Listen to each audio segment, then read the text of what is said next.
The Daytona 500 is NASCAR's biggest race ever. It's been like that since the 1960s. But back then, NASCAR didn't always start off the season with the Daytona 500. The season will always start at Riverside International Raceway. That was until 1982, when the Daytona 500 will take Riverside's place as the first race of the NASCAR season. Throughout the past 43 years since then, it has given us some good moments and also some bad moments.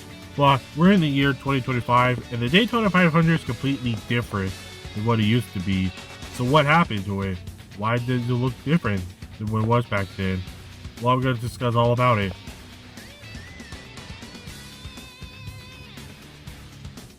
But before we get up to what happened to it, I want to talk about the golden era of the Daytona 500 for me personally, and that is from the late 90s to 2014.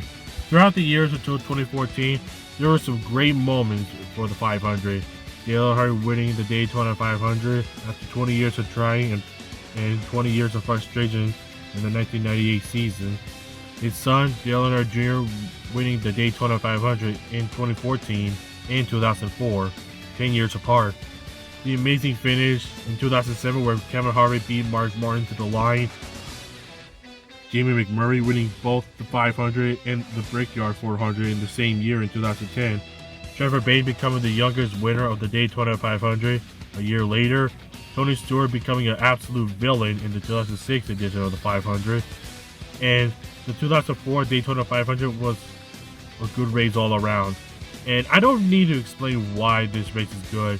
You can watch ElitePrecision's 29's video on the 04 edition of the 500 on the top right of your screen. And let's not forget the racing overall was perfect for the Daytona 500, even with the 2014 Gen 6 cars. But with most golden eras, it always had its dark side. Michael Waltrip winning the Daytona 500 was fun in 2001, but it is also sad because Dale Earnhardt lost his life in the final turn of the 500 on the last lap. And then the 2000 and the 2013 edition of the Daytona 500 was considered the worst Daytona 500s. Maybe we should have taken that as a warning sign. But overall, it was a good era for the 500. Now we can move on to the fall off.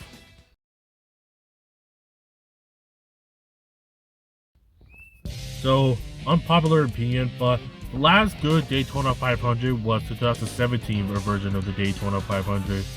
Most other ones are bad, but they aren't great either. The reason why I said that 2007 was the last good Daytona 500 is because it has an interesting strategy. It was a fuel mileage that requires high IQ play and skill. Have the other Daytona 500s had that? No. From 2018 to this year in 2025, these people have no idea what they're doing.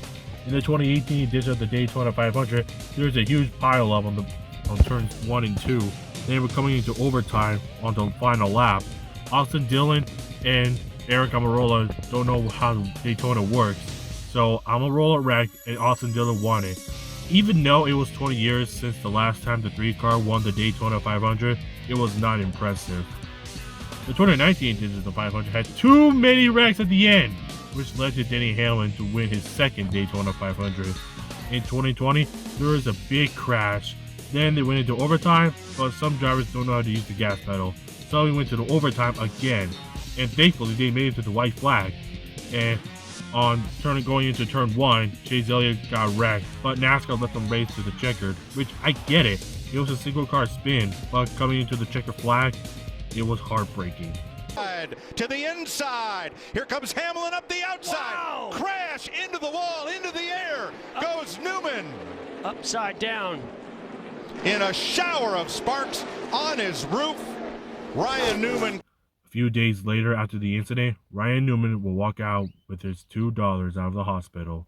In 2021, it was just all terrible event. Big crash, nearly 20 laps in, a 5-hour rain delay, every car going single file until the end of the stage, and then the big crash coming on the final lap. And Michael McDowell won his first Cup race.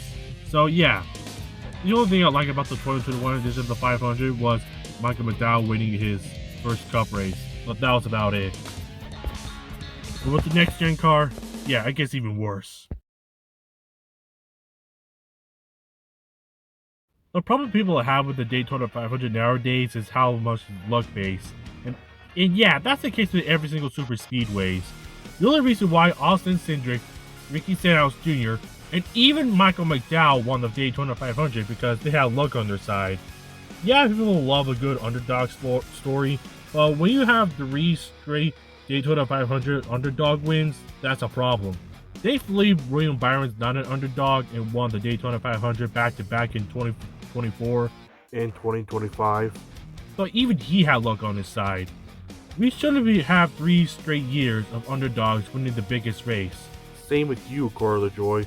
The only reason why Corey LaJoy was even up front of the Daytona 500 was because of the terrible super speedway package this year. Yeah, having a good underdog story is great, but that should be for other races like short tracks or road courses. The next problem is the broadcast.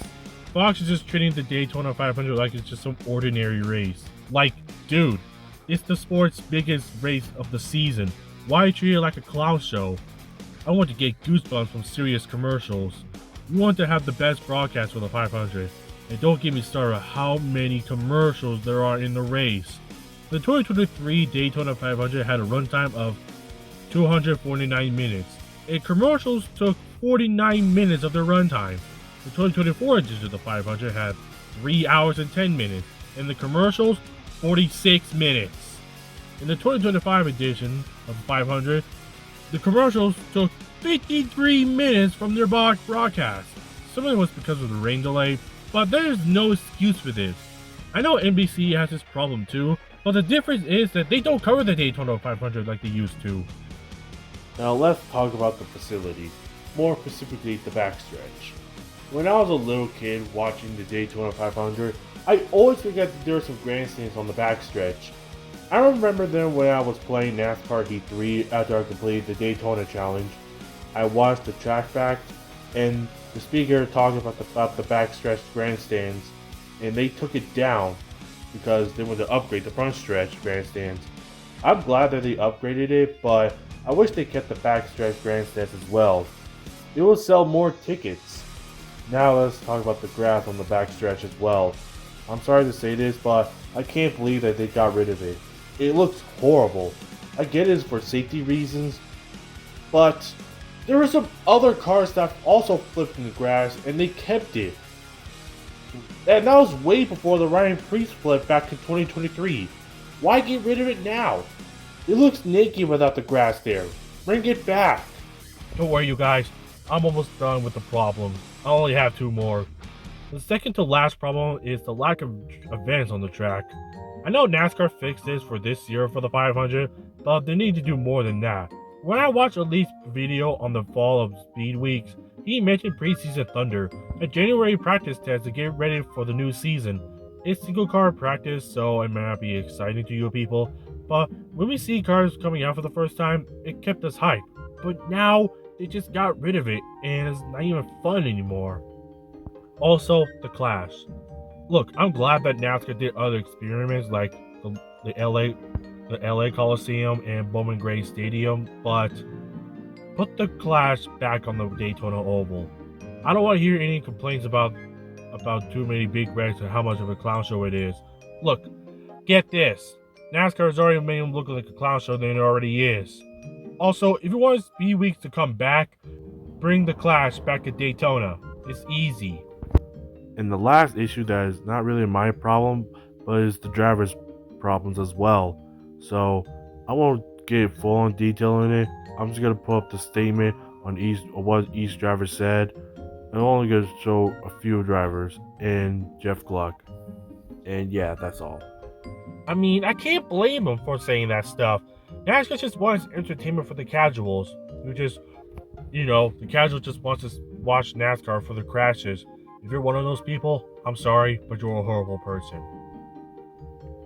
Now I'm going to bring on the solutions to fix the Daytona 500's identity problem. First problem is fix the super speedway package.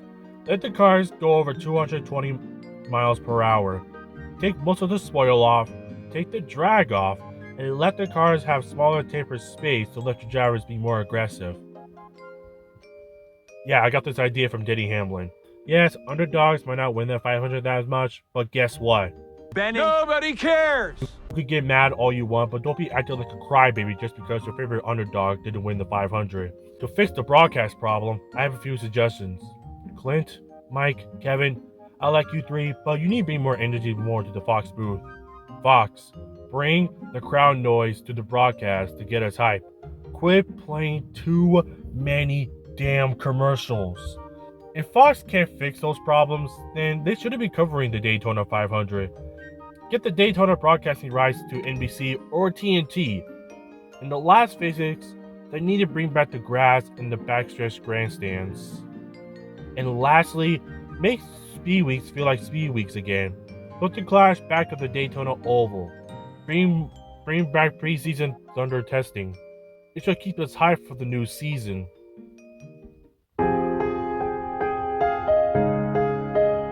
Before I end off the video, I just want to let you know that I'm not hating on the Daytona 500. I made this video because I love the Daytona 500. I'm not going to stop watching the race even if it's a clown show. I care about the 500. I want the race to be more better than like it was back then. We care about the biggest race of the season, and we care about the Daytona fans. It's similar to what NASCAR games and diecasts have been going through. They've had a great era over the years. But when they got the exclusive license, they've been downhill since then. So hopefully these problems get fixed because we want the Daytona 500 to be the biggest race once again. Alright you guys, there's all the problems and the fixes I have for the Daytona 500. So now I want to hear from you guys. What is your solutions to fix the Daytona 500? Let me know down in the comments below. While you're at it, leave a like on this video, consider subscribing to this channel, and with that being said, thank you guys so much for watching this video. This is Chase TPS, and I'll see you next time.